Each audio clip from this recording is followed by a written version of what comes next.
Bom, eu nasci em Paracatu em 1928, janeiro de 28. Filho de um pequeno empresário e comerciante, originário, como toda a minha família, dos dois ramos de Curvelo, já metade do século XIX. Era uma família de sertanejos e empreendedores. E o meu pai, dizia o Ortega y Gasset, que nós somos nós e a nossa circunstância. A minha circunstância foi extremamente estimulante, feliz, porque o meu pai era um autodidata, extremamente interessado na ciência. Ele era uma espécie de patriarca da família e dava o nome praticamente de todos os sobrinhos. Era uma família muito grande, nós éramos 70 primos e primas. Então, os nomes foram Demóstenes, Péricles, Washington, Alberto, por causa de Albert Einstein, Maria, por causa de Maria Curie, etc.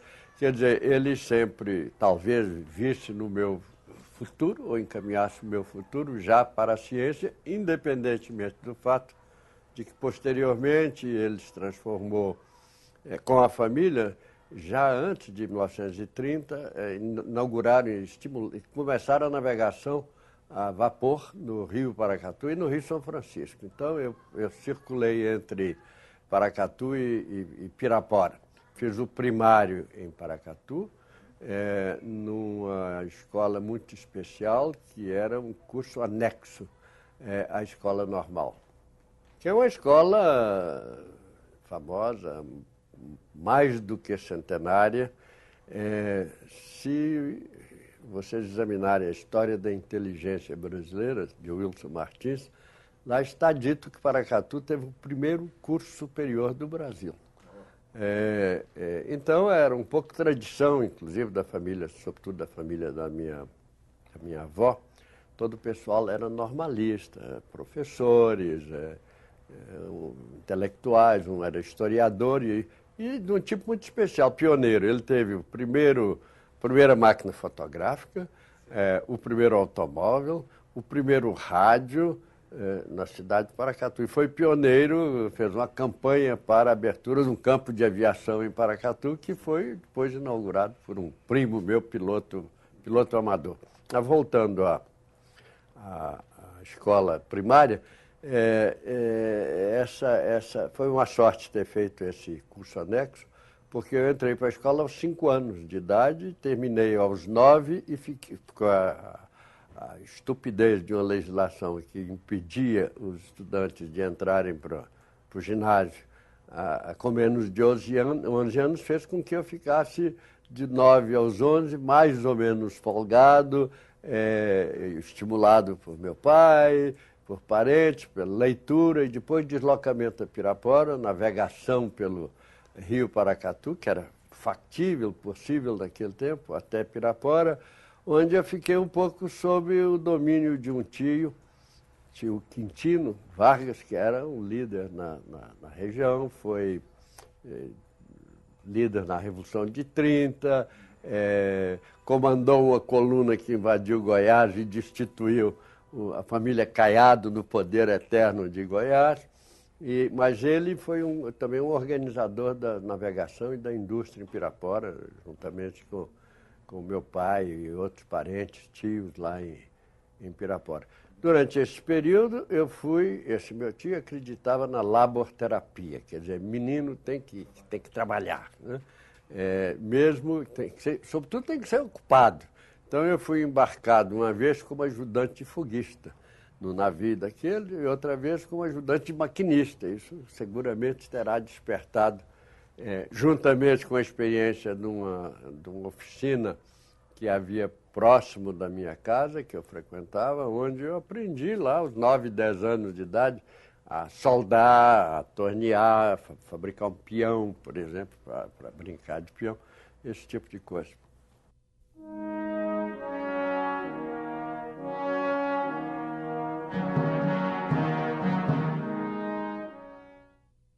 vim aos 10 anos para cá. Vim para estudar, vim interno para o Colégio Arnaldo, fiz o exame de admissão, que era de 3 meses, né, naquele tempo, preparatório para o exame de admissão, e depois fiquei interno 3 anos no Colégio Arnaldo. E em seguida eu fui para o Colégio Marconi.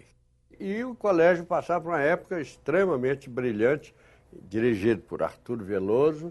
Havia grandes professores, Paulo Andrade, professor de Química, José dos Prazeres, professor de Matemática extraordinário. Então, eu fui para o Marconi, que foi, para mim, uma grande excitação intelectual e, ao mesmo tempo, um grande sentimento de liberdade e de responsabilidade. Talvez o meu mais antigo e permanente amigo ao longo de toda a juventude são dois. Um, que é Francisco Iglesias, que faleceu, e o Herbert Magalhães Alves, que foi, como eu, escolhido pelo Arthur Veloso para ir para a Faculdade de Filosofia fazer ciência, e não aquilo a que nós estaríamos destinados normalmente, engenharia e tal, porque era nosso destino e desejo, inclusive, da família. As amizades que permaneceram foram aquelas, basicamente, do Colégio Marconi, né? Eu fui plasmado pela minha circunstância. A minha circunstância foi a influência de pessoas. Eu sou produto, tanto biológico, no caso do meu pai e dos meus pais, mas também muito culturalmente do meu pai. Depois, no segundo tempo, no colégio, fundamentalmente pelo Arthur Verciano Veloso, de quem eu tive um curso de português, um ano inteiro de Lusíadas e de Camões lírico. Lírico ele nos obrigava a aprender dos 8 sonetos de Camões, dizia ele, para namorar corretamente. Em seguida, eu tive um curso de filosofia de um ano por ele, filosofia especialmente destinada àqueles que iriam para a carreira científica e técnica, extraordinário. Foi a primeira vez que eu ouvi falar nas grandes revoluções científicas, na relatividade, no realismo kantiano, na psicologia experimental de Wundt, etc. Ele era um extraordinário professor, as aulas eram verdadeira sessão teatral, e ele tinha, sobretudo, uma coisa impressionante, olhando com os olhos de hoje, uma grande presciência sobre o que seriam, no futuro, seus alunos.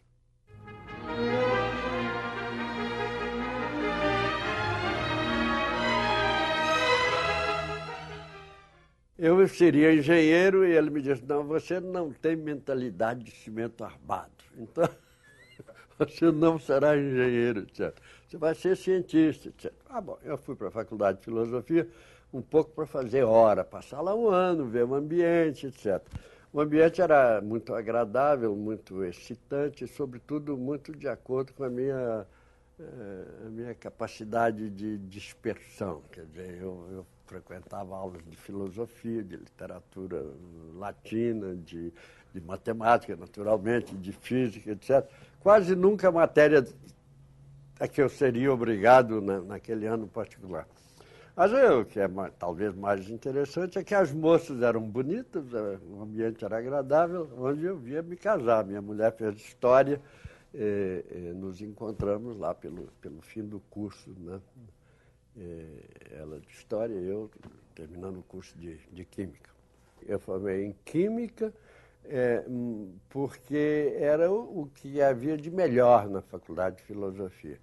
Mas, de fato, a minha inclinação sempre foi física.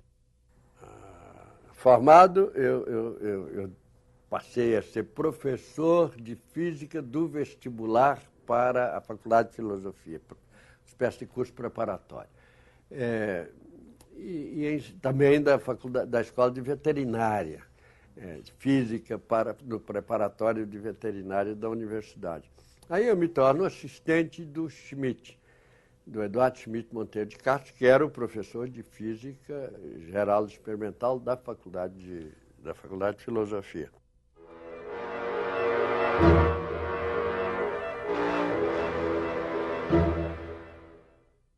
a produção de uma bomba atômica fez com que um grande físico húngaro imigrado nos Estados Unidos, Leo Szilard, que teve uma grande influência na minha vida, praticamente quase 80% dos trabalhos científicos que eu realizei foi em nome do chamado efeito Szilard-Chalmers, Leo Szilard. Foi ele que redigiu a carta que Einstein assinou, dirigida a Roosevelt, dizendo ao Roosevelt, olha, os alemães podem produzir esse novo explosivo, essa nova bomba, e vão dominar o mundo, o nazismo dominará o mundo.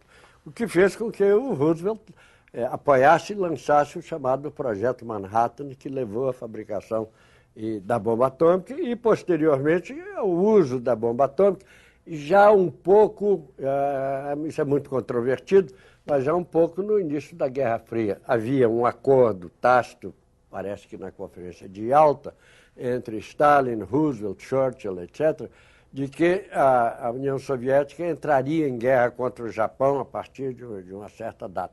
Isso estaria decidido, tão logo o armistício se desse na Europa, 8 de maio de 1945, né? Em princípio, a União Soviética devia entrar, como entrou mais tarde, em guerra com o Japão. Antes da entrada da União Soviética, os americanos lançaram as 2 bombas de Hiroshima e Nagasaki,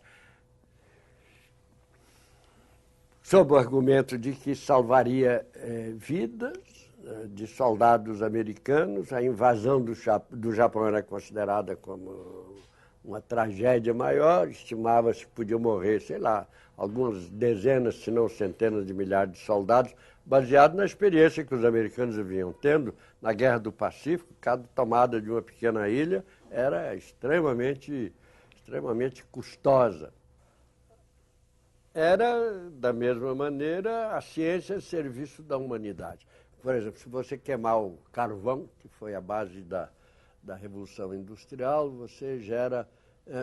isso gera 4 electronvolts, é uma unidade de energia. A fissão nuclear gera mais de 100 milhões de electronvolts. Então, uma tal expansão da capacidade de produção de energia com a energia nuclear, que parecia que o controle da energia nuclear ia tornar, no dizer de um presidente da Comissão de Energia Atômica Americana, a energia vai ser tão barata que não vale a pena gastar dinheiro emitindo a conta de luz, de energia, seja para a indústria, seja para casa. É claro que isso gerou um grande entusiasmo tornou-se o centro das preocupações científicas e técnicas da minha geração e da geração que antecedeu. É preciso de notar que em 48, 49, um jovem cientista brasileiro, tinha 23, 24 anos, César Lattes, descobre uma partícula constituinte do núcleo, uma espécie de cola das partículas nucleares, chamado meson porque ele está no meio, ele tem uma massa entre a massa do próton, que é 1000 vezes maior que a do elétron, e a do elétron, que é outro componente do núcleo, que é 200, o meson é 200 vezes maior que a do elétron. Eu não vou entrar em detalhe, mas a grande repercussão que teve a descoberta do Lattes é que parecia que a descoberta dele levaria a uma via mais limpa de produção de energia de origem nuclear. Era um processo de fusão nuclear, usando o jargão técnico, catalisada pelos mesons. Essa que era a ideia.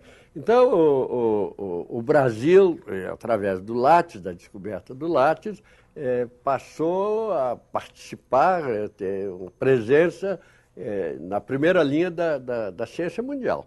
Bom, foi graças a essa descoberta que se criou no Brasil, e foi induzido o Brasil a criar o Conselho Nacional de Pesquisa, em 1951. E o Centro Brasileiro de Pesquisas Físicas, criado e dirigido pelo Lattes, na mesma época, um pouco antes da criação do Conselho Nacional de Pesquisa, que foi presidido, esse conselho, pelo almirante Alvo Alberto. O almirante Alvo Alberto presidiu a Comissão de Energia Atômica das Nações Unidas, organizada na primeira Assembleia das Nações Unidas em São Francisco. É curioso que, naquela ocasião, houve uma proposta americana de um plano chamado Plano Baruch, era o nome do Bernard Baruch, que era um conselheiro importante do Roosevelt, que propunha que as Nações Unidas passassem a controlar todos os minérios atômicos do mundo. Passaria o domínio das Nações Unidas.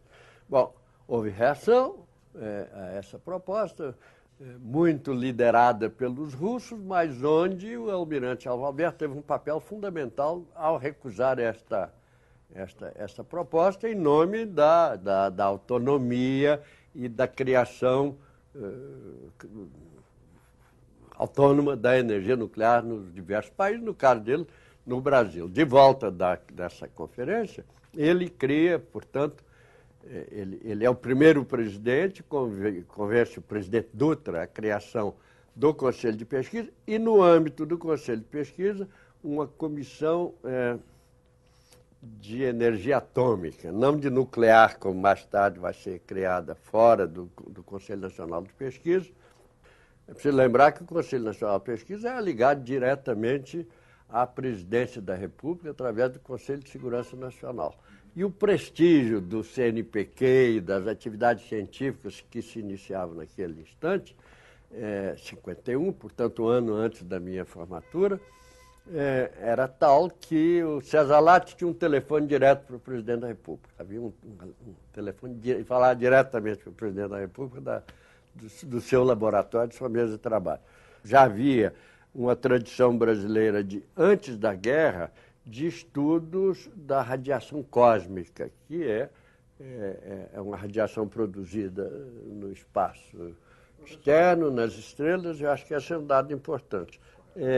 Que se iniciou, portanto, a física nuclear no Brasil já tinha se iniciado nos anos 30 e tantos, com a vinda dos pesquisadores italianos para a Universidade de São Paulo. Gleb Vatagno, Chialini, que geraram essa geração, Mário Schemberg, Marcelo Damir de Souza Santos, Abrão de Moraes, etc., com os quais eu vim depois interagir longa e profundamente.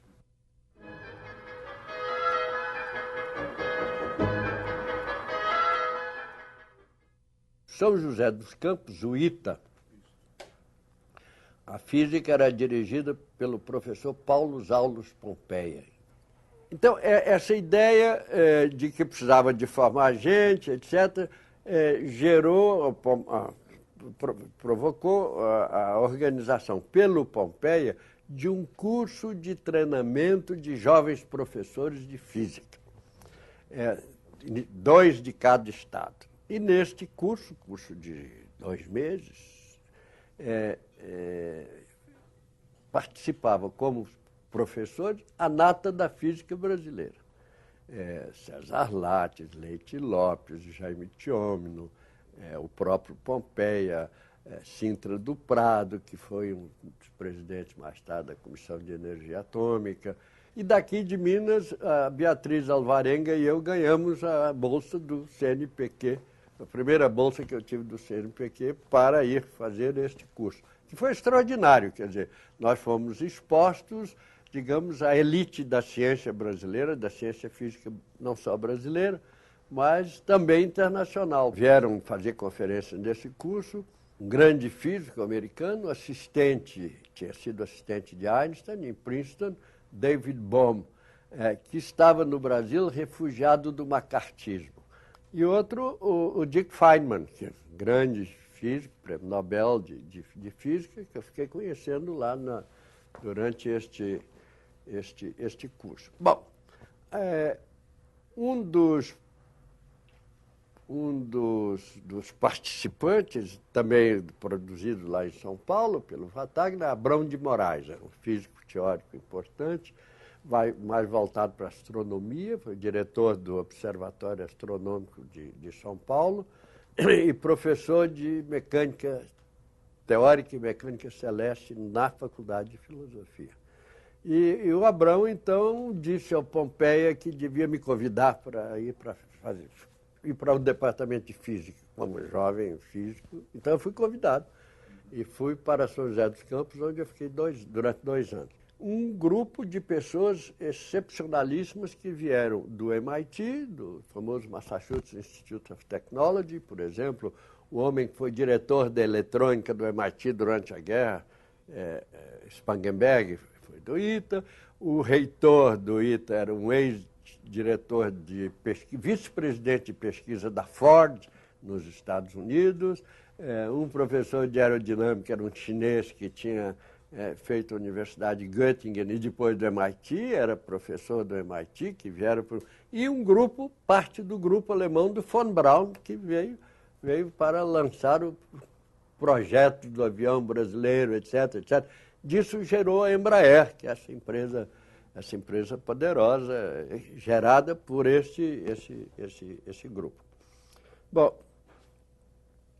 depois eu estava no ITA, o meu pai adoece, eu volto a Belo Horizonte.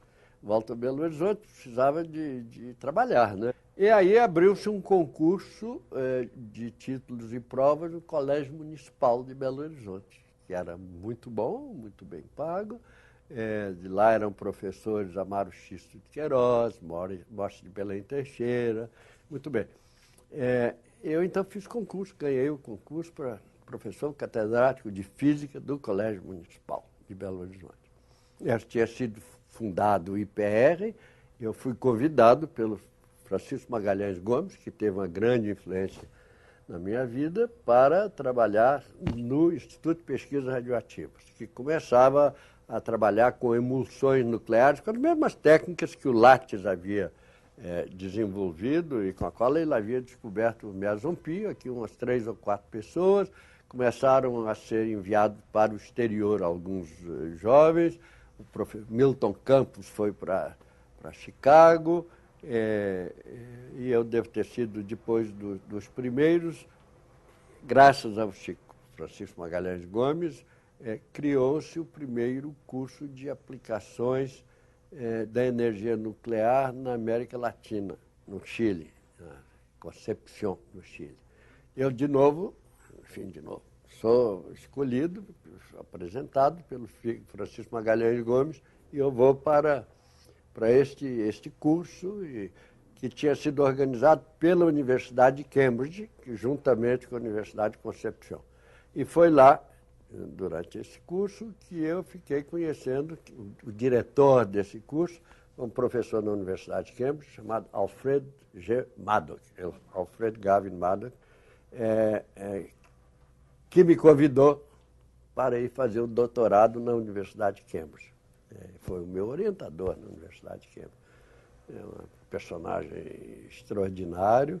Ele participou do esforço inglês, do grupo inglês, que gerou, que depois foi para Los Alamos, que participou, portanto, da fabricação da bomba atômica, o projeto Manhattan. Isso é em 57. Eu vou para Cambridge, onde eu vou fazer o doutorado em ciências nucleares. Né? Um ambiente, de novo, extraordinário. Naquela época que eu estava lá, havia 15 prêmios Nobel em ciência na Universidade de Cambridge. O descobridor do nêutron, Chadwick, estava lá. O homem que fez a primeira teoria da fissão nuclear estava lá, como professor. O próprio Maddock, que tinha separado as primeiras pequeníssimas quantidades de plutônio, juntamente com um químico francês, que tinha ido se refugiar também nos Estados Unidos, tinha sido levado para o projeto americano. Isso tem uma curiosidade política da maior importância, é que este cientista francês avisou o general de Gaulle de que tinha sido produzido o plutônio e que isso provavelmente levaria à bomba atômica. E que a bomba atômica na mão dos americanos e ingleses levaria ao domínio mundial dos americanos e dos ingleses. Isso tem como consequência o seguinte: no dia que o general de Gaulle põe o pé na França de volta, na Normandia, no mesmo dia, ele emite o decreto número 1 da República, da Quinta República Francesa. Sabe qual é o decreto? Cria o Comissariado de Energia Atômica. Primeiro ato do general de Gaulle. Então, isso explica todo o conflito do general de Gaulle com os americanos e com os ingleses, etc., que levou o Churchill a dizer que, de todas as cruzes que ele teve que carregar na vida, a mais pesada foi a Cruz de Lorena, que era o símbolo do gaullismo do general de Gaulle, né? da resistência dos franceses livres.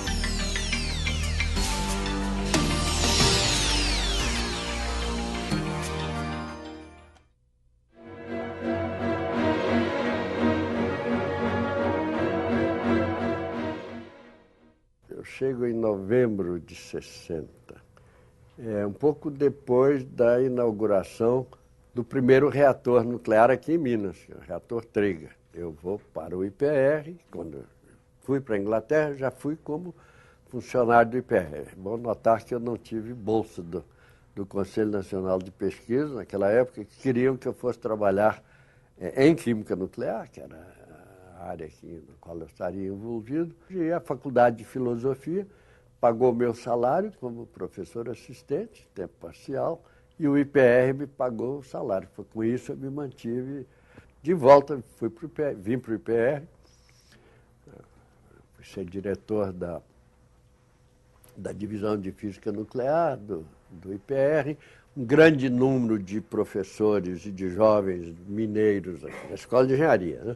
Foram enviados para o exterior, Emílio Vasconcelos Paz, Ramayana Gazinelli, Arri Gomes, enfim, o próprio Milton Campos foi de novo, Luiz de Oliveira Castro, fui fazer geologia em Stanford, eu creio que foi em Stanford. Quer dizer, criou-se um ambiente muito interessante para a pesquisa. É preciso lembrar que as universidades foram federalizadas em 1951. Isso deu um grande impulso às universidades, a nossa particularmente, que era uma universidade estadual, pobre. Mas, então, a federalização foi vital para a Universidade de Minas Gerais e que gerou 3 grupos extremamente ativos. Um na Escola de Engenharia, outro na Faculdade de Filosofia, sob a liderança do Arthur Vicente Veloso, e um terceiro na Faculdade de Ciências Econômicas, com o Ivon Magalhães Pinto, que introduziu o tempo integral não só para os professores, mas também para os alunos. Essa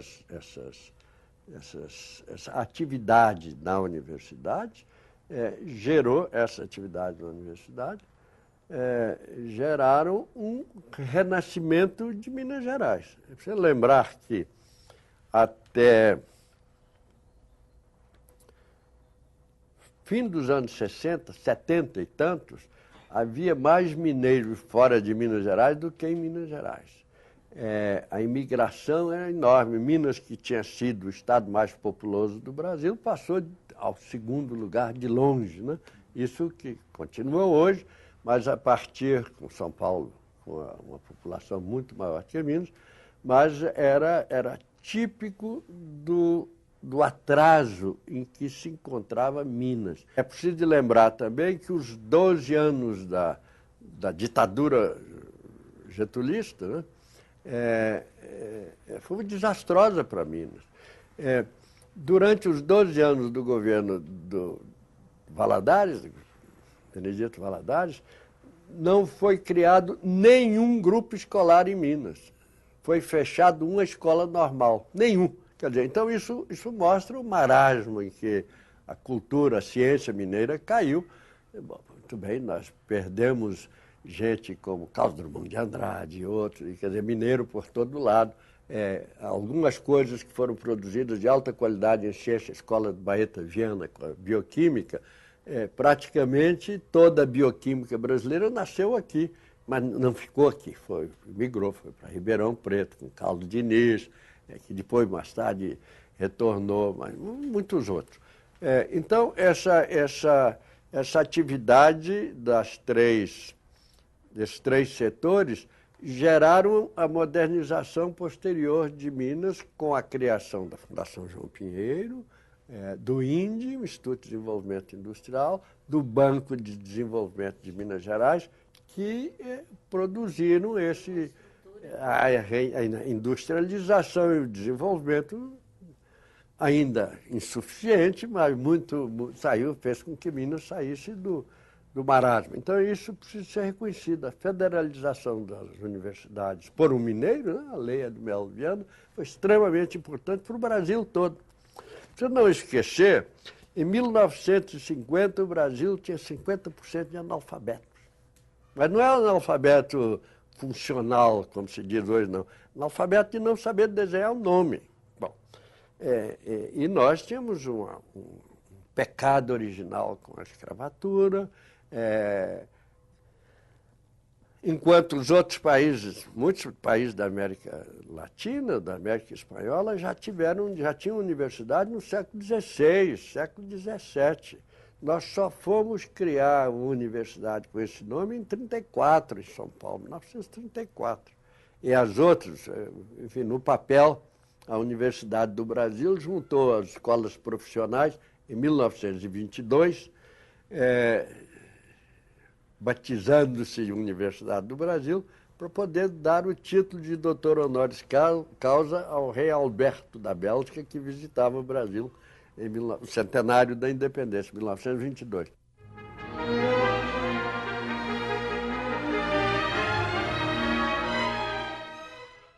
Em 62, eu fui nomeado membro da Comissão de Energia Atômica, um dos 4 comissários da energia atômica. Em 61, eu tinha feito uma viagem à França, fui convidado pelo governo francês a fazer uma longa viagem na França, 50 dias em que eu visitei todos os centros nucleares franceses, laboratórios, etc.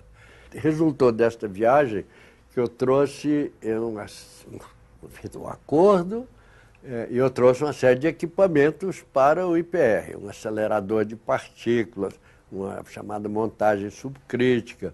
Foi montado, como resultado dessa missão, o primeiro curso de aplicações industriais de radioisótopos no Brasil. Depois foi montado também o primeiro serviço de radioproteção, proteção contra as radiações nucleares. Eu fui, então, nomeado em 62 para a Comissão de Energia Atômica. Os acordos, o intercâmbio com a França se aceleraram muito. E foram criados vários grupos de trabalho com vistas à construção, a um programa nuclear brasileiro e a construção de um reator nuclear brasileiro. Este reator devia ser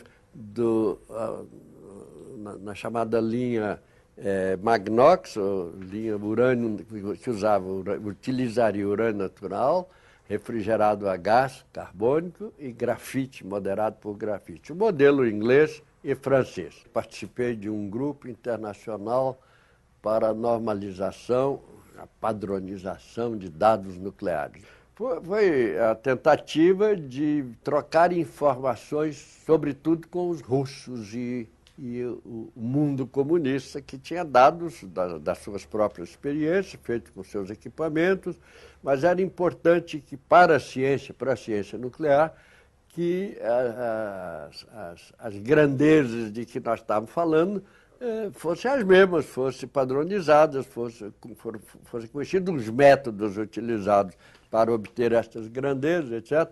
A Agência Internacional de Energia Atômica, que foi criada logo depois da guerra, em que o Brasil teve um papel extremamente importante, o comitê organizador nomeado pelas Nações Unidas foi presidido por um brasileiro, Carlos Bernardes, embaixador Itamaraty, que presidiu a comissão, um grupo de trabalho que gerou o regulamento, as funções da Agência Internacional de Energia Atômica, cujo objetivo era e é a promoção da utilização pacífica da energia nuclear. No âmbito da comissão dessa agência, foi criado o que se chama o Comitê de Salvaguardas. Eu fui membro desse comitê que estabelece as regras destinadas a impedir a proliferação de armas nucleares. E isso geraria o tal Tratado de Não Proliferação, TNP, que o Brasil veio a aderir somente no governo Fernando Henrique. O Brasil queria ter um programa nuclear independente. E para ter um programa nuclear independente, queria ficar livre das regras de salvaguardas que eram muito exigentes. Por exemplo, se você utilizasse na construção de um reator nuclear um parafuso completamente comum, ordinário, etc., etc., aquele parafuso passava a ficar sob inspeção, a fabricação daquele parafuso sob inspeção internacional. Tal. Enfim, então era um sistema extremamente dominador e o Brasil resistia a isso. E no plano político era uma situação muito curiosa, porque a França se abstinha, a Rússia era contra, o Brasil, a Índia, a Argentina e Israel eram contra. Então havia uma espécie de empate no comitê que não se resolvia. Mas aí há um fato novo. Quando a China lança a primeira bomba atômica, os franceses deixam de se abster, aderem, e os russos aderem. Então, aderem às regras de salvaguarda que levaram ao TNP, etc. Antes de 64, nós queríamos, civis, militares, ter um programa nuclear independente para todos os fins, para a produção de energia e também militar, se fosse o caso, porque se todo mundo fosse fazer, por que não faríamos, né? Enfim, um pouco... Bom, aí vem 64, eu sou exonerado da Comissão de Energia Atômica, o meu laboratório aqui na Faculdade de Filosofia é ocupado, né, pelo Exército. Eu tinha sido como estudante, como todo mundo da minha geração, de esquerda, né? Diretório acadêmico, UNE, tanto aqui quanto no período que eu fiquei em São Paulo. Bom, isso foi nos anos 40 e tanto, 50, etc. Mas, aparentemente, a polícia e os militares têm uma memória longa, né? Então, em 64, eu fui tratado como subversivo, né? Perigoso, etc. Ocuparam o meu laboratório e esqueceram do reator, que era o que é mais perigoso, né? Mas, então, toda a universidade foi submetida à quantidade de PMs, mais da Comissão de Energia Nuclear, etc. E eu me recusei, como muitos conhecidos meus e amigos, cometeram a imprudência de sair do Brasil. Em geral, quando saíram do Brasil, eram processados e condenados a longas penas, né? Em Juiz de Fora. Eu me recusei a sair e fiquei até 65, fim de 65. Em 65 fui para a França, fui chefe de pesquisas no Comissariado de Energia Atômica da França, em Grenoble. A cooperação com o Brasil continuou muito forte. Foram, neste período, mais de 60 ou 70 jovens brasileiros treinados na França, muitos daqui de Minas, mas muitos de São Paulo, do Rio, etc. Eu tive uns 20 estudantes de pós-graduação, doutorado, francês e brasileiro, uns 10 franceses, etc. Uma situação curiosa, porque em 68, maio de 68, criou a dissolução da Universidade Francesa. Então, todos os alunos brigaram com todos os professores. E eu herdei vários estudantes franceses que tinham brigado com seus orientadores e que queriam ser orientados por mim. O doutorado, é claro que eu só aceitava na medida em que os antigos orientadores estivessem de acordo, né? Nesse meio tempo, os militares tinham transferido o IPR para a Comissão de Energia Atômica, um pouco mano militar. Quer dizer, tiraram da universidade, que ele era da Escola de Engenharia, passou para a universidade, em seguida ele foi transferido para a Comissão de Energia Atômica. No meio tempo houve um fato extremamente importante, é que os franceses e ingleses abandonaram a linha de urânio natural. Logo, nós ficamos, embora continuasse a cooperação, houve um vácuo de planejamento nuclear nesse período. Quer dizer, você não tem mais essa linha, não tem que desenvolver sozinho, o que é que vamos fazer? Aí, lá pelo ano de 65, 66, surge o grupo do tório, sobre o qual podíamos falar um pouco mais tarde. Eu fui chamado ao Brasil em 69, 70, para, enfim, dar palpite. Isso depois, parece que houve um decreto secreto proibindo a Comissão de Energia Atômica ter relações comigo. Muito bem. Eu estou querendo descobrir esse decreto secreto que deve existir em algum lugar, né? Mas eu sei que houve um decreto.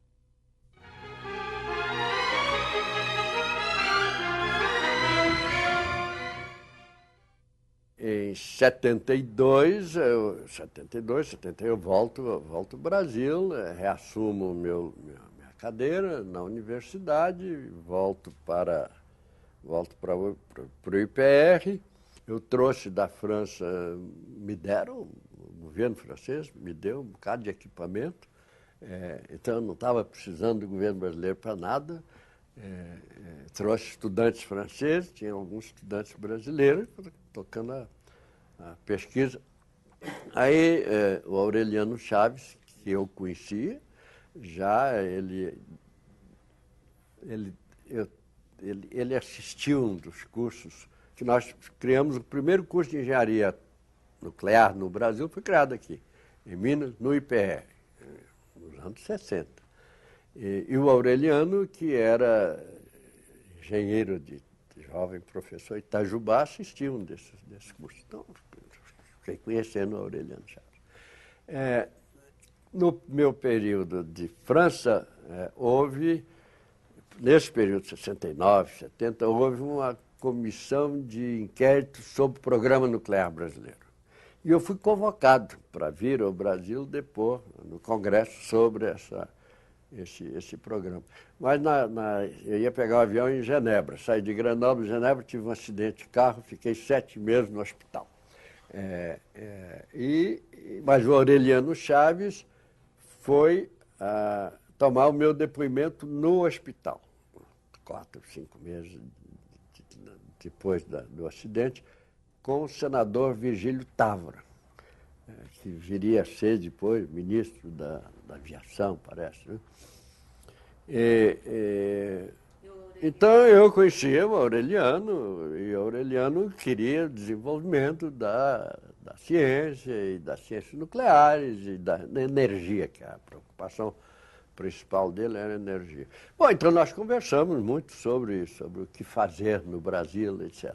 Quando eu volto e ele se torna governador, ele me convida para organizar a Secretaria de Ciência e Tecnologia, que seria a primeira Secretaria de Ciência e Tecnologia no Brasil. Bom, eu então digo a ele que eu fiquei muitos anos fora e que eu não conhecia a realidade do Estado de Minas Gerais, que eu achava que uma atividade de ciência e tecnologia devia ser posta a serviço do desenvolvimento do Estado. E que para isso eu precisava de conhecer o estado real dos conhecimentos sobre o Estado. O que se sabia do subsolo, do solo, da cobertura vegetal, dos recursos hídricos, da disponibilidade tecnológica, dos recursos humanos. Como é que estava essa área de ciência a nível do Estado? Não estou falando da universidade, mas do próprio Estado como organismo. Bom, então eu pedi ao Aureliano tempo para desenhar um programa para a ciência e tecnologia em Minas Gerais adequado à realidade mineira. Então, nós passamos a estudar em detalhe a realidade mineira. Então, eu fiz um levantamento através do IGA, o professor Davi Márcio Rodrigues, que se tem da cartografia mineira e em que escala? Quer dizer, o que está mapeado do ponto de vista de recurso, de geologia e de tudo mais. Também a área de recursos humanos, não existia Secretaria de Administração. Então, como é que você conhecia o perfil do funcionalismo mineiro, funcionalismo técnico mineiro?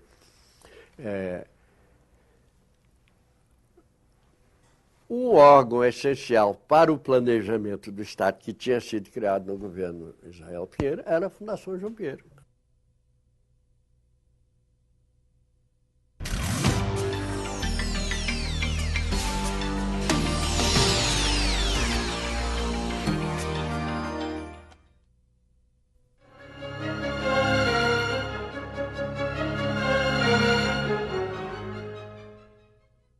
A Fundação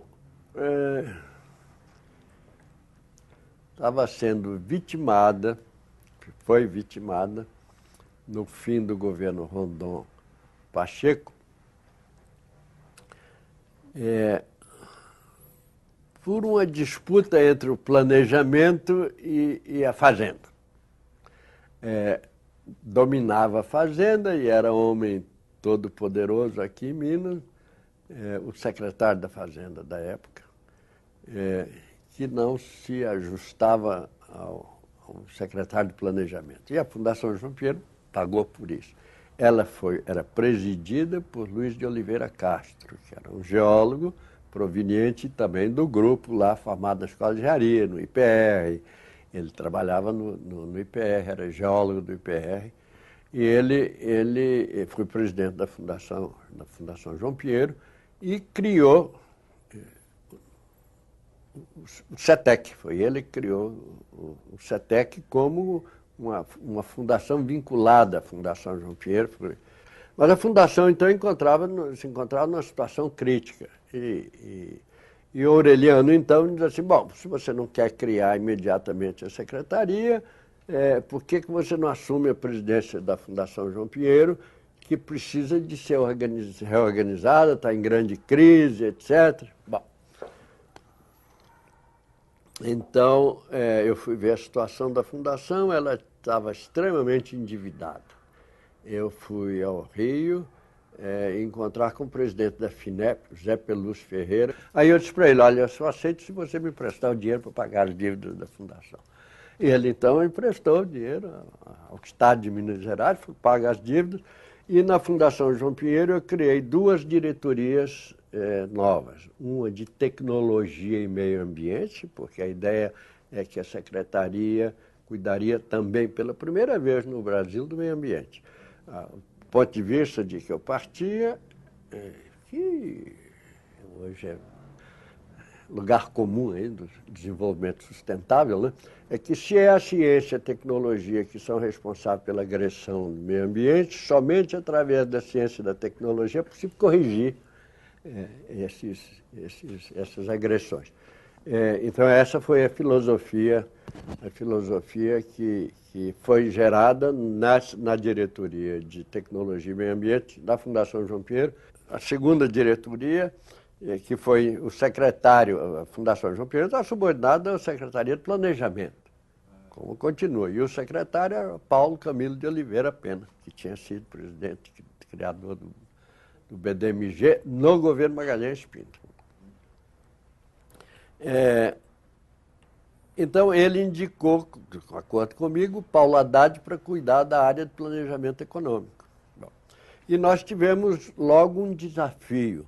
Havia o Banco Mundial iria emprestar 300 milhões de dólares para o Estado de Minas Gerais para o desenvolvimento do noroeste do Estado, 100 mil quilômetros quadrados do noroeste do Estado. Houve uma consultora que fez o trabalho, que o banco não aceitou, o Aureliano então anulou essa concorrência e me fez o desafio. A Fundação João Pinheiro é capaz de produzir o plano? colocado por Paulo Haddad, que era um especialista em planejamento. Então, se você me der mãos livres, acho que sim. Então, sim, mãos livres. Bom, então eu andei peneirando pelo Brasil a gente mais competente. Melhor especialista de solos do Brasil. Está onde? Na Universidade de Santa Maria, Rio Grande do Sul, trouxemos para cá. Onde está o melhor especialista em hidrologia? Está na Sudene, nós trouxemos de Recife para cá. Onde está o melhor especialista em análise de fotointerpretação de satélite? Era um francês que nós trouxemos para cá, casado com uma mineira, nós trouxemos para Belo Horizonte. O grupo de radioproteção, de saúde do IPR, praticamente todo se transformou num grupo de meio ambiente. Muito bem.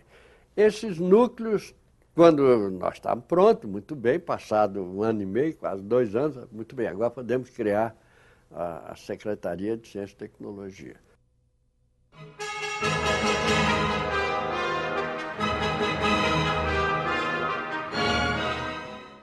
O professor Adalmo Andrade, que era professor de administração pública na Fundação João Pinheiro, é que fez o plano de cargos, salário, estrutura da secretaria, evidentemente sob a minha supervisão.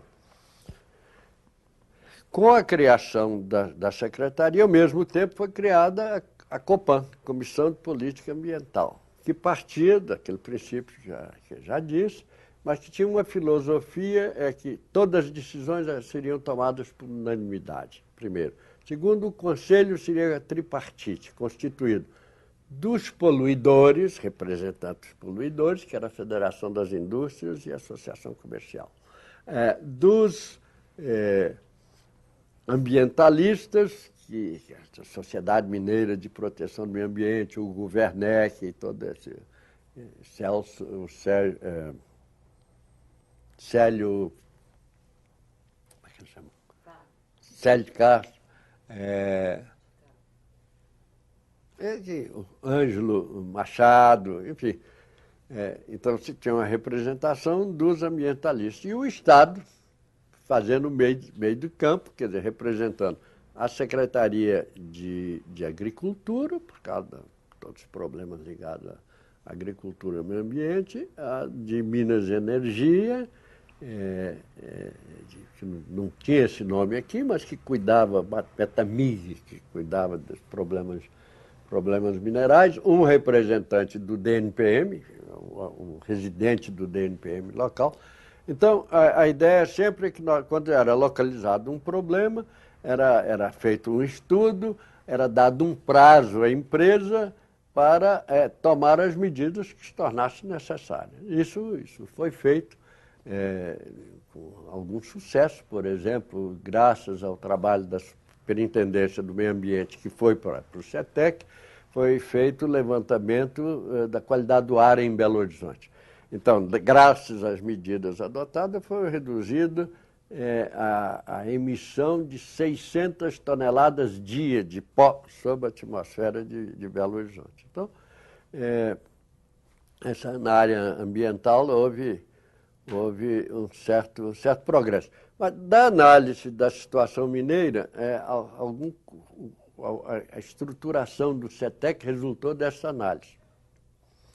Então, Minas produzia 80%, 60% ou 80% do queijo, 20% do leite no Brasil.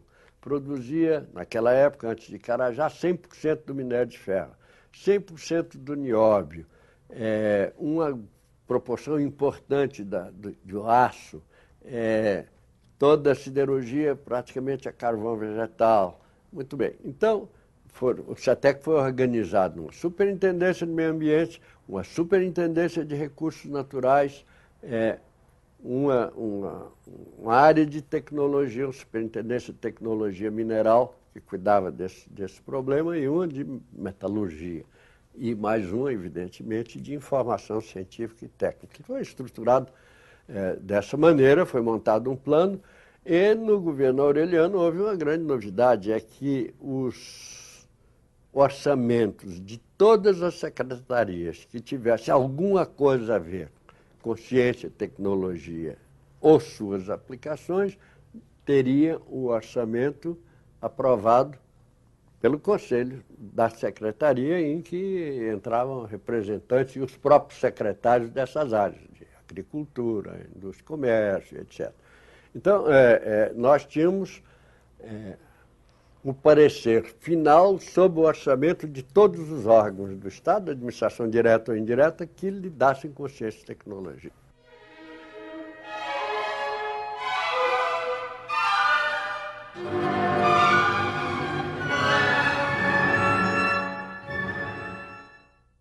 Porque o Aureliano Chaves foi eleito vice-presidente da República, o Camilo Pena, que era o secretário da Fazenda aqui, foi convidado para ministro da Indústria e Comércio. Então, baseado seguramente na experiência havida aqui em Minas, com a Secretaria de Ciência e Tecnologia, com a visão tecnológica e ambiental, respeito ao meio ambiente, etc., eles me emprestaram para que eu aceitasse ser o secretário de Tecnologia Industrial. Eu costumo resumir um pouco minha vida dizendo, na primeira parte eu aprendi a fazer ciência, na segunda eu fiz ciência, na terceira eu passei a ajudar as pessoas a fazer ciência. É isso aí, no plano nacional, depois no plano internacional. Propriamente política no sentido de policy. Eu nunca fui político, eu nunca disputei nenhum cargo público, eu nunca pertenci a nenhum partido político. Então, eu acho que há pelo menos três aspectos importantes desse trabalho na secretaria. O primeiro foi a reestruturação do sistema de ciência e de tecnologia industrial. O ministro Camilo Pena, sem que eu solicitasse, baixou uma portaria, um decreto, transferindo para mim a responsabilidade, inclusive a nível de recurso, em grau de recurso, das atividades do Instituto Nacional de Propriedade Intelectual, da toda a área de pesos e medidas e do Inmetro, que só existia no papel. Ao contrário, existia um laboratório, mas não tinha sido implantado, da Associação Brasileira de Normas Técnicas, tudo aquilo que nós batizamos e que virou, inclusive, uma certa designação mundial de tecnologia industrial básica. O que é isso?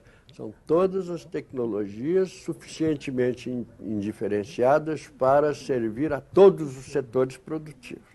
Então, é a qualidade industrial, é a metrologia, o controle de qualidade, é a fiscalização da qualidade, é o direito de propriedade intelectual, etc. Isso se encontrava num estado lamentável. Para você ter uma ideia, o Instituto Nacional de Propriedade Intelectual, o INPI, que era responsável pela aprovação de projetos que seriam submetidos em seguida ao Banco Central para pagamento de royalties, etc., era responsável pelo contrato de bilhões de dólares de direitos de patentes, sobretudo nos grandes sistemas Brases, Petrobras, Sidebras, grandes sistemas estatais eram os grandes compradores de tecnologia. E o INPI é que examinava esses projetos, etc. Para você ter uma ideia do estado em que essas coisas se encontravam, os funcionários do INPI não eram nem CLT, eles eram pagos contra recibo, quer dizer, não podia casar, não podia morrer, não podia... Muito bem. Bom, então, uma das primeiras tarefas, e que o Aureliano teve um papel fundamental como vice-presidente da República, de fato foi ele que assinou o decreto numa das viagens do presidente Figueiredo, nós reorganizamos todo o sistema de tecnologia industrial.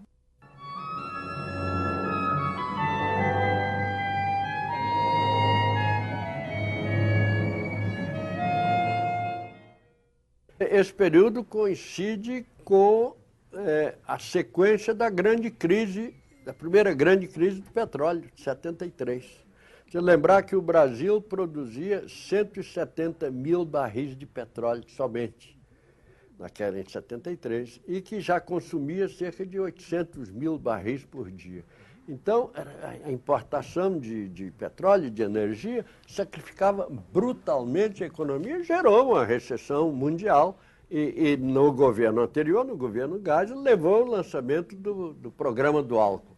O secretário era Bautista Vidal, o professor Bautista Vidal. Foi feita uma frota de carros adaptados, Volkswagen, que fizeram 100, 150 mil quilômetros de estrada para testar o sistema. E esta crise levou à necessidade de acelerar enormemente o programa do álcool.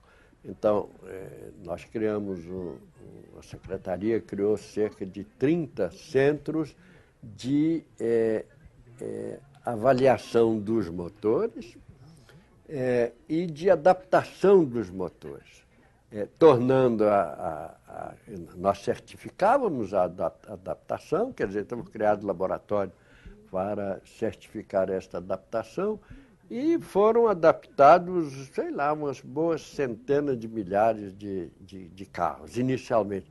O que forçou a indústria automobilística a produzir o carro álcool.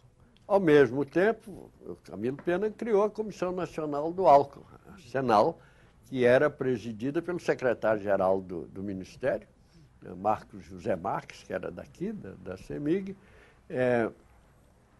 Eu era responsável por todo o lado da tecnologia, tanto de motores quanto também do desenvolvimento na agricultura. Participava o presidente do Instituto do Açúcar e do Álcool, Hugo de Almeida. É importante recordar uma contribuição científica muito importante de uma senhora que faleceu há uns 3 anos, grande cientista brasileira, Joana Dobenreiner. Ela descobriu que a cana-de-açúcar é capaz de fixar nitrogênio do ar, as raízes da cana-de-açúcar. Portanto, a produção de cana e logo de álcool no Brasil, com as espécies desenvolvidas por ela e encontradas e aperfeiçoadas, consome muito menos adubo. Portanto, são muito menos exigentes em adubo nitrogenado, portanto, em custo, o que faz que o balanço energético, quer dizer, a energia que você gasta para produzir álcool e açúcar, seja menor do que a energia que você produz. Quer dizer, o balanço é positivo. Saí com o ministro Camilo Pena, por razões políticas. Quando o presidente Figueiredo resolve apoiar a candidatura do Paulo Maluf, nós nos exoneramos.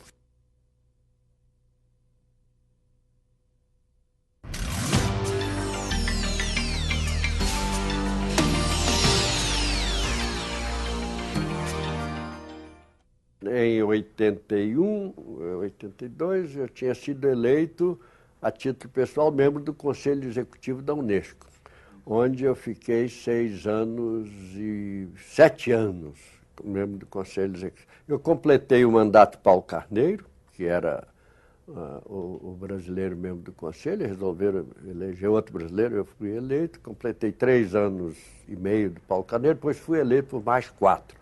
Os 2 últimos anos eu fui presidente do Conselho Executivo da Unesco, que é um posto importante, o segundo posto na Unesco, que é o mais importante dos órgãos das Nações Unidas.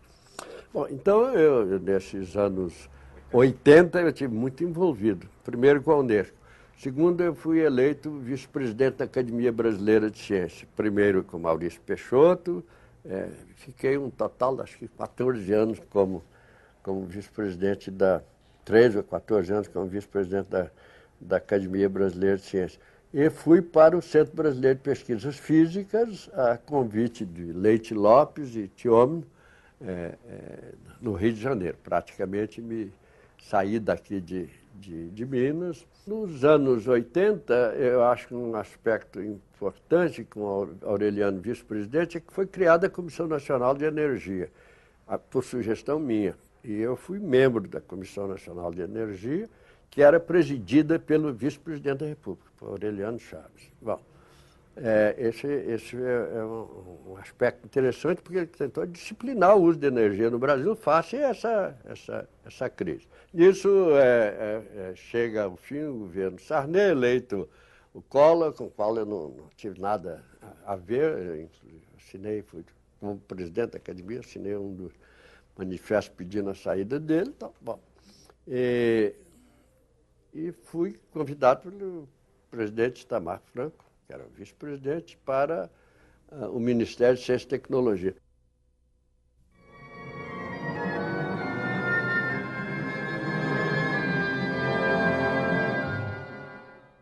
O governo Itamar Franco foi extremamente interessante porque iniciaram-se as privatizações. E eu consegui convencer o presidente Itamar Franco, sem maior dificuldade, de que dos recursos gerados pela privatização, uma boa fração fosse destinada à ciência e tecnologia. Nós tínhamos uma lei muito retrógrada, aparentemente progressista, aparentemente nacionalista. Então, a lei anterior não reconhecia patente, nem sobre produtos químicos, nem sobre alimentos, nem sobre informática, então fármacos, né? Químicos e fármacos. Bom, que isto quer dizer? Isso quer dizer que você tem a liberdade de utilizar os conhecimentos e as patentes dos outros sem pagar nada.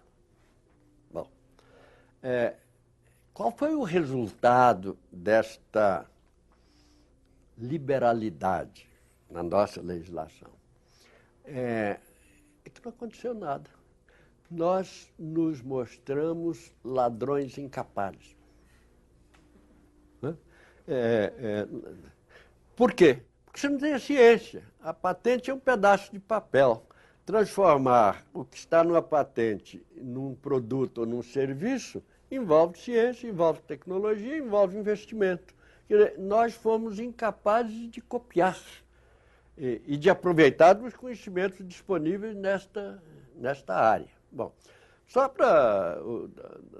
Na vigência da lei anterior, o Brasil participava com 2,8, se me lembro bem o número, do mercado internacional de fármacos. Depois desses anos todos, quer dizer, de 10, 15 anos da lei anterior, nós caímos para menos de 1. E precisava, portanto, de estimular, primeiro, respeitar a propriedade intelectual. Bom, isso não foi devido à ação autônoma do Brasil, isso é chamada rodada do Uruguai, como tem essa de Doha, etc, etc. O problema da propriedade intelectual se colocou de maneira crítica, quer dizer, o Brasil vai aceitar ou não vai aceitar o sistema de propriedade intelectual vigente no mundo, com prazos, etc, etc. Nós tínhamos que aceitar sob pena de serem penalizados por isso, né? De não ter acesso a produtos e coisas desse tipo. Mas eu creio que nós introduzimos uma ressalva extremamente importante que permitiu ao ministro Serra ter uma administração brilhante no Ministério da Saúde. Foi a cláusula que estatui que se um determinado produto que se torne vital para a saúde da população brasileira não for fabricado aqui, nós podemos fabricar sem pagar direitos. Segundo, que em casos especiais nós quebramos as patentes. Não pagamos nem direitos e nem obedecemos patentes. O que foi feito, por exemplo, no caso do AIDS. O Brasil teve um grande sucesso nessa campanha por causa disso. Então, esse foi um aspecto, eu acho, importante. O segundo, que deriva desse, foi a criação da Comissão Nacional de Biossegurança, sobre a qual existe uma grande confusão, continua existindo uma grande confusão. A Comissão Nacional de Biossegurança não autoriza ou desautoriza a utilização de sementes geneticamente modificadas, nada disso. Ela autoriza ou não a realização de pesquisa. Quem decide sobre a aplicação na agricultura é o Ministério da Agricultura. Na saúde, é o Ministério da Saúde. A Comissão Nacional de Biossegurança, que era formada de cientistas e representantes também da comunidade, etc., e do governo, decidia sobre licenças de pesquisas sobre determinado produto resultante de modificação genética, mas é pesquisa.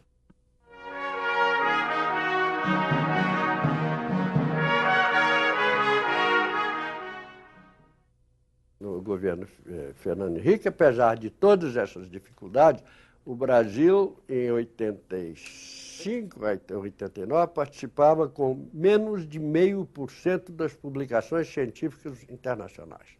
Ao fim do governo Fernando Henrique, estava participando com mais de 1%. Muito menor do que da Índia, da China. Poucos dias eu tive uma discussão com o ministro Sérgio Rezende a esse propósito. O fato é que, a despeito disso, existe um índice que chama índice de impacto.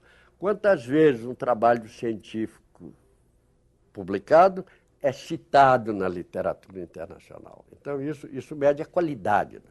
Então, embora nós a gente produza muito menos que a Índia, a qualidade da produção brasileira é melhor do que a da Índia, melhor do que a da China, etc. Bom, os investimentos em pessoal, bolsas, etc., então, o envelope ciência e tecnologia, no início do governo, a participação do setor empresarial era em torno de 10%. Quando nós saímos, chegou a 32%. Um dos temas que me ocupou sempre na Unesco, nos anos da Unesco e posteriormente, é a cooperação internacional entre países em desenvolvimento. Por que ela é importante? Porque são países que têm o mesmo gênero de problema. Nós temos mais problemas em comum com a África negra do que, digamos, com a Argentina. Nós temos mais com a Índia, que tem 2/3 do território semiárido, nós temos 1/3 do semiárido no Nordeste, do que, digamos, com os Estados Unidos, etc. A área espacial, nós começamos a cooperação, o Brasil começou a cooperação com a França, principalmente com a França, na área de propulsão e tudo mais. A partir de um determinado momento é montado um sistema que chama Sistema Internacional de Controle Tecnológico de Mísseis. Muito bem. Esse sistema criou todo tipo de restrição aos novos ingressantes na área espacial. Muito bem. Então, o Brasil fez um acordo com a China, que está fora desse esquema. Quem fez o acordo foi no governo Sarney, ministro Acha. Mas esse acordo tinha um defeito fundamental, é que nós pagávamos 30% do custo do desenvolvimento conjunto de um satélite. Mas pagávamos o custo do lançamento do satélite com o foguete chinês, que é o foguete longa marcha, cujo modelinho está aqui, que é um foguete extremamente eficaz. Completando o custo do lançamento mais a nossa participação, dava mais ou menos 50-50. Mas havia um dado no acordo com o qual eu não estava de acordo. Que é como se eu fosse construir um automóvel com você, mas tinha uma condição: eu não podia dirigir, só você dirigia. Então, o controle do satélite era feito só pelos chineses. Então, quando eu assumi o ministério, eu disse assim, não tinha sido feito nada. Eu falei, não haverá acordo, não continua, se nós não tivermos direito de comando do satélite, no mínimo por 30% do tempo. E total sobre o território brasileiro, quando passar para o território brasileiro. Muito bem. Na China é muito curioso, tem uma burocracia extremamente complexa. Então, tem um ministério que fabrica satélite, mas tem um outro ministério que controla o satélite. O ministério que controla o satélite é o Ministério de Desenvolvimento de Tecnologia Militar, é um ministério militar. É preciso lembrar que, se nós fôssemos comprar um satélite tal como produzido por esse acordo, ele custaria 600 milhões de dólares. Portanto, era um bom negócio para o Brasil, era um bom negócio para a China também e tal. E era exemplar deste ponto de vista de cooperação. Foram à China 300 engenheiros brasileiros durante esse período de teste e lançamento do satélite. O que o Brasil tinha a oferecer? A qualidade de componentes e produtos e teste de qualidade em que nós estávamos e estamos mais adiantados, creio ainda, do que a China. Mas eles, então, concordaram, o general Chen veio aqui, nos tornamos amigos, ele queria caçar no Amazonas, mas não, proibido. Esse projeto de cooperação espacial com a China tornou-se exemplar para o mundo todo. Nós tínhamos esse satélite que está aqui, esse modelo, que está em rota, vai ser lançado um segundo. A visita do Fernando Henrique na China foi assinado o contrato para o segundo e para o terceiro, que será lançado. Ele é um instrumento importante de política ambiental, quer dizer, ele permite o exame do território brasileiro, todo o território, e um instrumento também de política externa. Por exemplo, a Unesco propôs que nós oferecêssemos de graça fotografias e tecnologia de análise para os países africanos. E, paralelamente, foram desenvolvidos 2 satélites brasileiros, concebidos, construídos no Brasil, aqui, que é esse daqui, e que foram lançados, um deles continua ainda em órbita,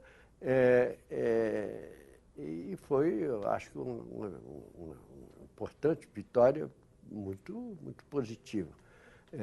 E nós devemos continuar essa atividade, porque o oceano, o espaço e o nuclear são as 3 grandes áreas que são portadoras do futuro. O segundo aspecto durante essa administração foi a montagem do Centro de Previsão do Tempo e do Clima. O Brasil hoje tem uma capacidade de previsão meteorológica do primeiro mundo. Bom, lá em Cachoeira Paulista. Graças, já no governo Itamar, ao fato de que pudemos construir o Instituto. Tinha um computador, um supercomputador, mas não tinha dinheiro para fazer o prédio. Então, foi montado isso. O INPA da Amazonas, o Guild. Nesse período, foram construídos 65 mil metros quadrados de laboratório. A despeito de, frequentemente, dizer, a ciência brasileira está sucateada. Não, a ciência brasileira foi montado em Petrópolis, transferido do Rio, Laboratório Nacional de Cálculo Científico, que é também um padrão internacional, e o Instituto de Pesquisas Espaciais, que se desenvolveu muito. Então, eu olho com passado com certo divertimento, mas também com certa melancolia, que quando nós lançamos, acertei com o ministro Sérgio, ministro das Telecomunicações, né, Sérgio Mota, o lançamento da internet, e 2 ou 3 grandes cientistas brasileiros escreveram no Jornal do Brasil contra o sistema. Bom, isso ocorreu com o reator aqui, com Magalhães Gomes, o reator de São Paulo também, o reator de pesquisa, foi combatido por boa parte da comunidade. É muito difícil. Lá um dos pais da ciência moderna, né, Max Planck, dizia o seguinte, que o sucesso de uma descoberta científica só está garantido com a morte dos opositores. A descoberta. Mas essa realmente foi criado os núcleos de excelência, um programa com os núcleos de excelência, e no governo Fernando Henrique, na falta dos recursos da privatização, que passaram a ser utilizados, como é sabido, no pagamento da dívida externa, em compensação, nós conseguimos ampliar o programa PADCT, um programa de apoio ao desenvolvimento científico e tecnológico, com financiamento do Banco Mundial, que foi extremamente importante no desenvolvimento de alguns setores chaves no Brasil. Por exemplo, a química brasileira.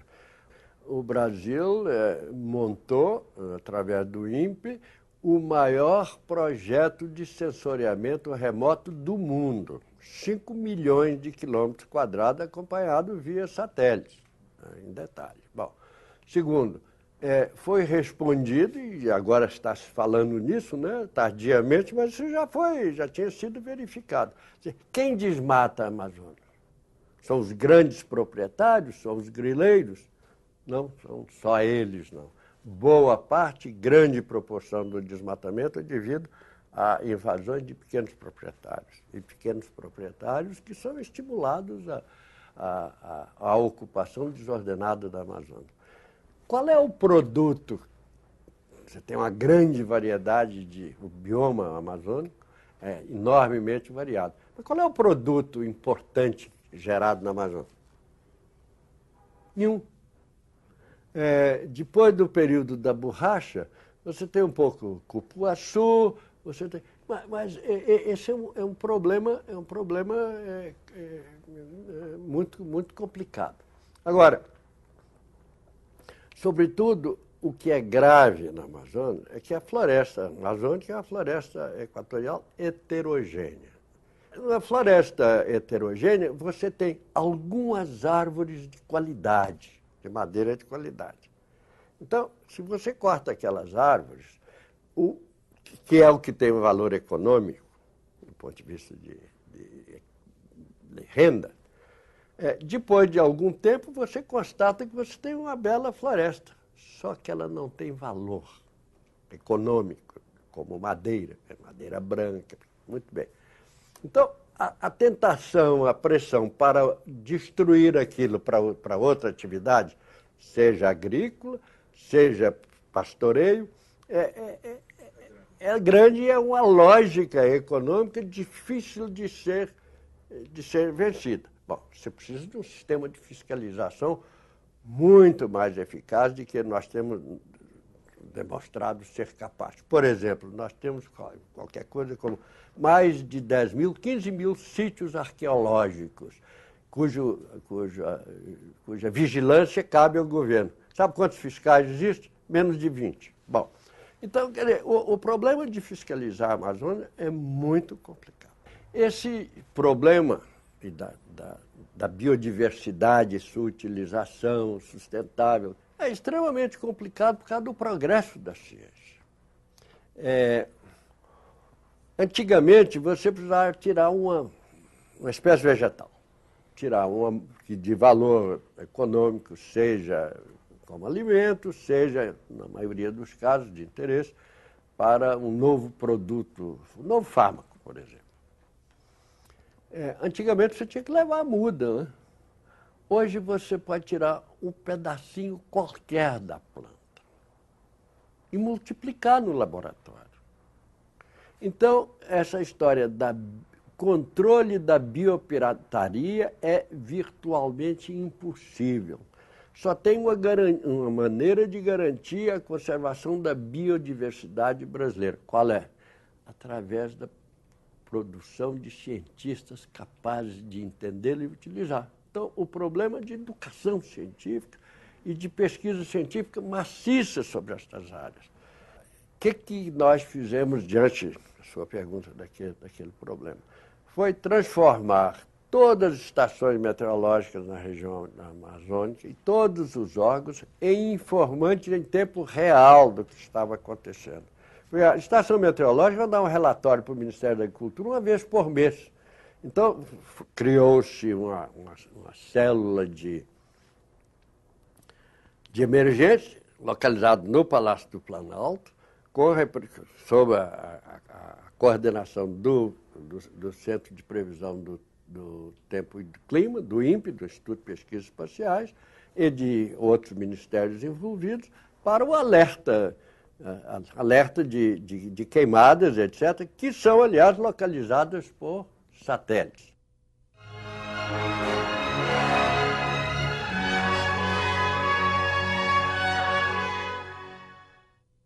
Nós sempre partimos da ideia de que os sistemas hidrológicos brasileiros e climáticos brasileiros são complementares, que tem água no norte, quando não tem no sul, então você tem uma linha de transmissão e joga para o centro, e do sul para o centro, e vice-versa, que os sistemas são complementares. Eles não são complementares. Qualquer que seja o nível de utilização do potencial hidrelétrico brasileiro, que também foi sempre considerado como inesgotável, qualquer que seja o nível, nós precisamos de uma complementação térmica. Esta é a conclusão. Essa complementação térmica tem algumas alternativas. Uma alternativa é gás, outra alternativa é petróleo. Qual é a desvantagem disso?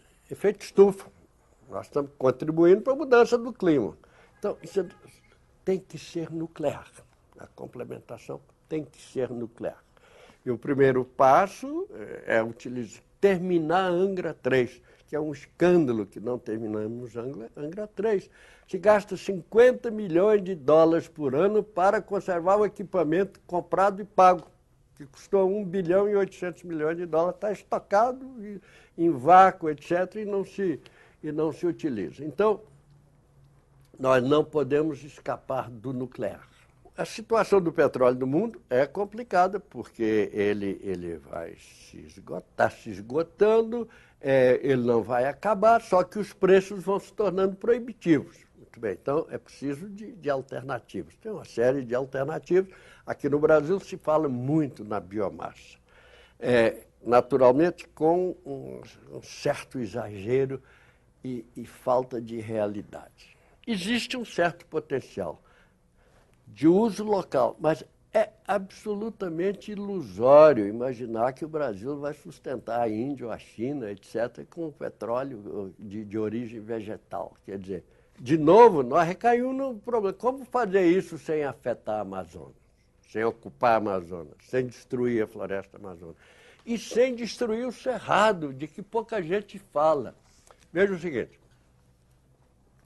Hoje há essa discussão sobre a transposição das águas, não é isso? De São Francisco. O que eu me pergunto é se a médio e longo prazo, que nesses próximos 100 anos, se haverá água para ser transposta. Porque o São Francisco é alimentado, a calha de São Francisco é alimentado pelo lençol subterrâneo proveniente da chuva sobre o cerrado. O cerrado, que foi lixiviado durante tempos imemoriais, ele tem uma alta permeabilidade, mas não serve para a agricultura, tal qual. Então, a utilização da tecnologia de correção do pH, calcário, etc., e fósforo, você gera solo. O que quer dizer isso?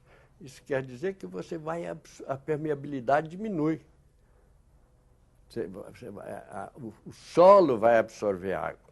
E se você planta, não esquecer que uma planta é uma bomba d'água. Ela puxa a água e a evapotranspiração, ela joga a água na atmosfera. E onde é que vai cair, ninguém sabe, etc., etc.